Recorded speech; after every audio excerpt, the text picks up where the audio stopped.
Hey everyone, my name is Kelly Reed and I'm a physical therapist and I specialize in oncology and lymphedema.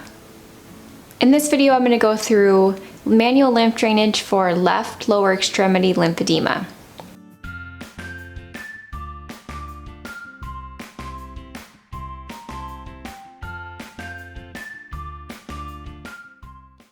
Manual lymph drainage is a gentle massage technique to help move and assist fluid moving out of a limb or an area that is congested. So the first thing you're going to do, I would do manual lymph drainage for the leg probably laying down or reclined back in a chair to help gravity move fluid with you. To make it easier to see, I'm going to do it sitting up. So we're talking about the left leg.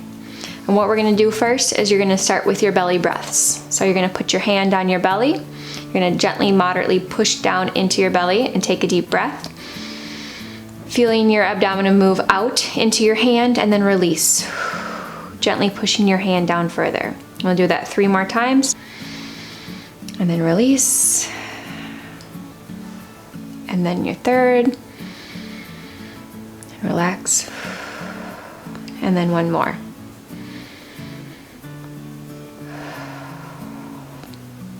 Good. The next thing I do is I typically will still stimulate the head and neck lymph nodes, although they are far from the leg. So I'll take my fingers and separate them and place them on either side of your ear for your lymph nodes around your ear. And you're going to do light but large, gentle circles. I usually do about 8 to 10 times in each area. So then I'll move down to your lymph nodes under your jaw, on the side of your neck, and gently stimulate those lymph nodes. I'll also do this if I start to feel cold or start to feel like I'm getting sick. I'll spend more time with my own in this area. And then we'll do the other side.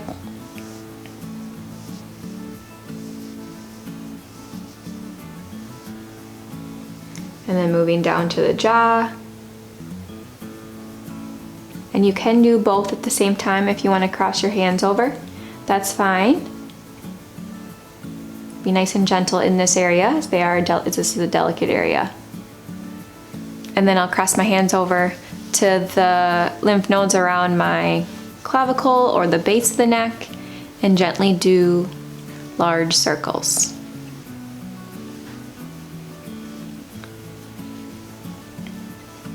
And so if we're talking about left leg lymphedema, primary or secondary, we want to try to get the fluid moving out of the left leg, and then we can either move it up towards the left axillary lymph nodes of the armpit or across to the right side.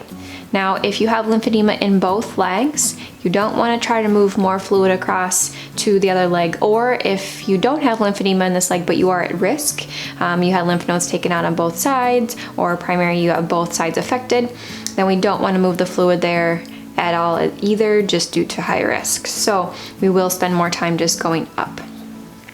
And so after you've done your belly breaths and your head and neck lymph nodes, we are going to then go to the lymph nodes of the areas that we're trying to move it fluid towards. So we're going to go to the left armpit and large circles in the armpit. Again, at best on your skin directly, if you're able to do so. About 8 to 10 times, just large circles. Try not to use just your fingertips, place your whole hand there.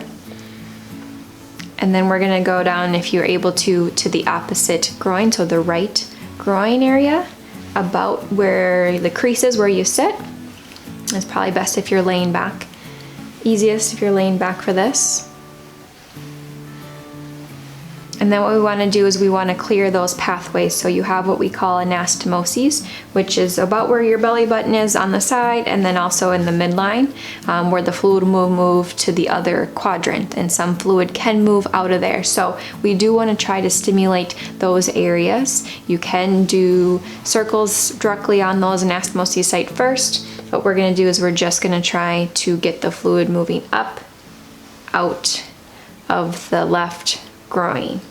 So you're going up the left side, trying to spend more time on the side of your body rather than directly in the front to get more of the lymph vessels on the side. So I'm doing small circles. I'm pulling and releasing, pulling and releasing. I'm not pushing back down with my hand, so pulling up, pulling up, pulling up, and almost letting go in between.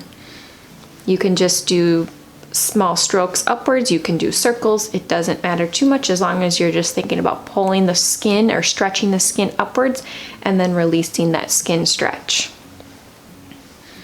About 3 to 5 or so in each. Sometimes I'll do 8, and then I'll come across the low abdomen area across the other side. So again, you can lay back and you can push or pull, whatever's easiest, across if you don't have the right side affected. 3 to 5 across. And then we'll go and start the lymphedema for the left leg. So I'll start in the groin where the lymph nodes are, and we'll do large circles there to help stimulate that area. I think it's as easiest laying on your back to do. So when we go down the leg, we don't want to start from the end. We want to start from more proximal or the closer areas and work our way down. Because if we start at the foot and try to push upwards and this area is backed up or clogged, we're not going to get the fluid moving. So we want to clear the areas first and make our way downwards. So I'm going to think about the limb in a few different quadrants. So I'm going to think about more hip area, and then thigh area, front and back, and then lower leg, and then finishing with the foot and the toes. So I'm going to start at the hip, and I'm going to just do circles, and if you're laying down the side, you want to try to get more into the glute area too, of stimulating, getting the fluid moving up and out of this area. And for those who also have genital lymphedema, you do want to try to spend more time in the front too, of getting the low, called suprapubic area, to move up and out as well.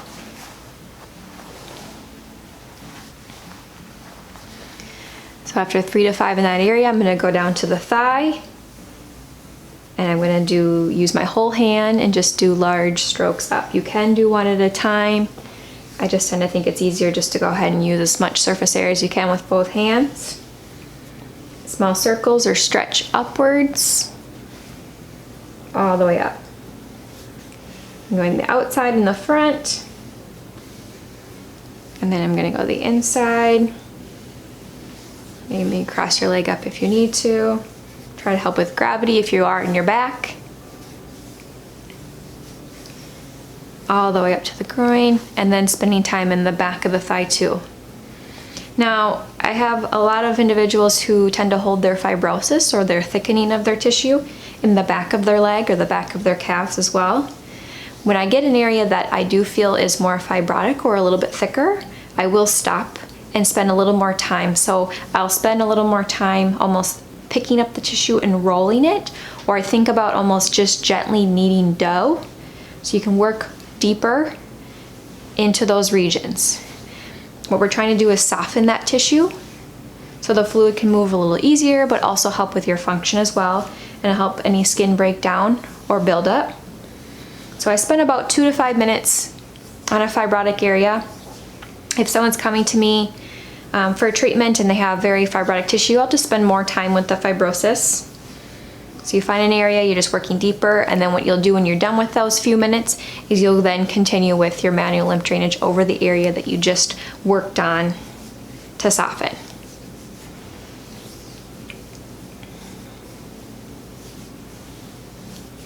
Okay, and then we're gonna go to the knee. So I'm gonna work on the front of the knee. Now the knee is a little bit more bony, the other areas, and you have more crevices where the fluid can sit, so it can be a little more stubborn to get some of this fluid out. So I will spend put my whole hand over the knee areas, but then I'll also spend some time around the tendons and around the kneecap or the patella and work my fingers into those deeper areas to try to get some of that fluid that's sitting in there moving around or moving out.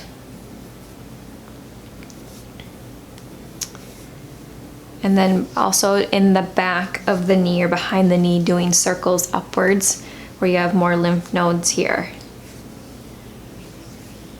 Again, if you find any fibrotic areas as you do this, just spend a little more time in those areas. softening those. Okay, and then I'm gonna go to the lower leg. Again, I would try to have your leg up on something for gravity too. 3 to 5 strokes one way. Skin stretch, release, skin stretch, release, making your way up. You don't have to press hard, the fluid is right under the skin. The inside, and again, the calf is another area that I tend to find a lot of fibrotic tissue for individuals. So making sure that you feel through your calf, and if you have any thickness or almost lumpy feel, that you stop and spend some time working there. And then you're gonna do the outside.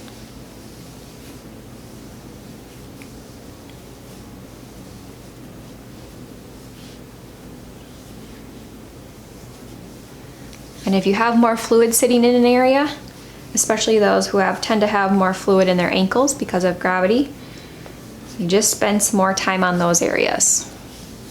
There's no right or wrong on how often or how long you spend on each, so I tend to individualize each of these depending on where someone's fluid sits, where their fibrosis is, or if they have any pain or limitations in their function or their movement because of it.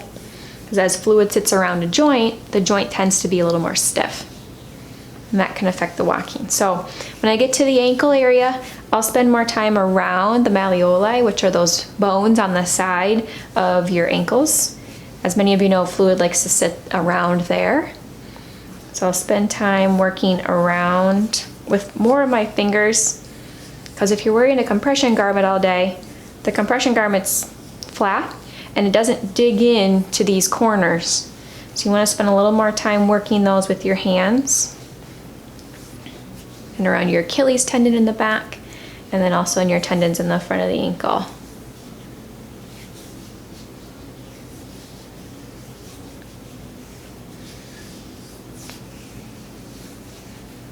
And then I'll go to the top of the foot or the dorsum of the foot and use my whole hand on the top of the foot. Now, if you have a lot of foot swelling, because again, there are a lot more crevices for the areas for the fluid to sit. So after I do the whole foot, I'll come back with my fingers and just spend some time working in between the web spaces or the tendons, trying to dig into those corners or those little areas where the fluid might be sitting. And then same with the toes. You can do the toes individually or as a group.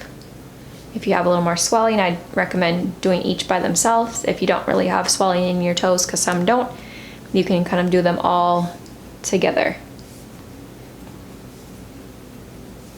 Try to get in between the toes, into the web spaces there too. You don't typically get swelling on the bottom of your foot or your heel, so you don't need to spend as much time down there, but you're welcome to try a little bit if you want.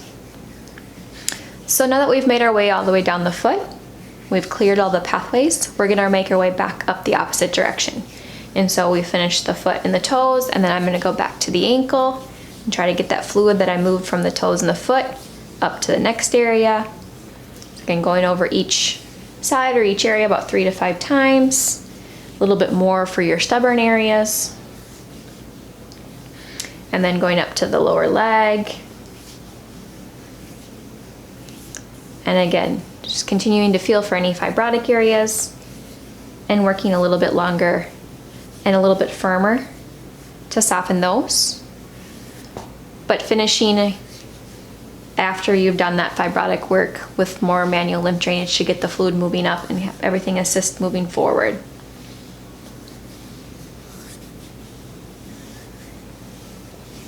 And typically we'll have someone lay down and put their leg in the air if they are flexible enough, and use both hands then to pull the fluid towards the hip, but also with gravity assisting pulling it up. So then I get back to the knee and working 3 to 5 strokes in each area. You can use your fingers again to get around those crevices, those bony areas. And then the back of the knee, Pulling upwards with your strokes, nice circles. Stretching the skin up and then releasing it as you let go. Always moving upwards. And then we'll go back to the thigh. Moving it all the way towards the hip. Trying to help the fluid along from the lower leg that we're working our way up. Make sure you spend time on the back of the thigh. That tends to be a problem area because of gravity and sitting a lot all day. And then the groin and working into the hip as well. And you spend more time on the back side as well.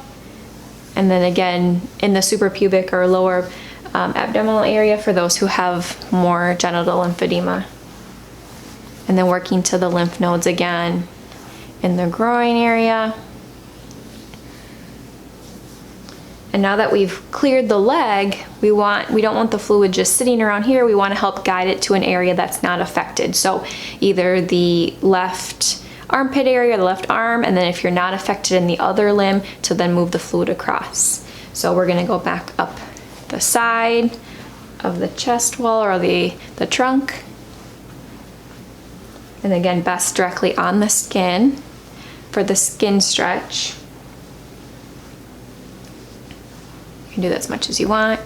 And then I'll also go across.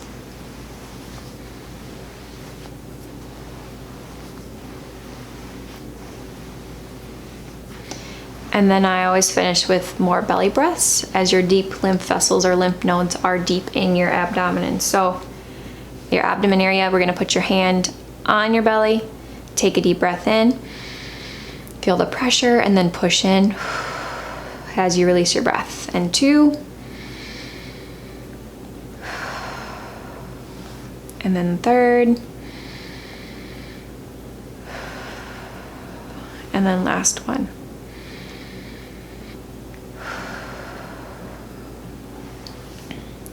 And that's it. If you have any other tips or techniques that worked well for you, feel free to comment those below. And if you have any other topics that you'd like to see covered, feel free to comment those below as well. Thanks, guys.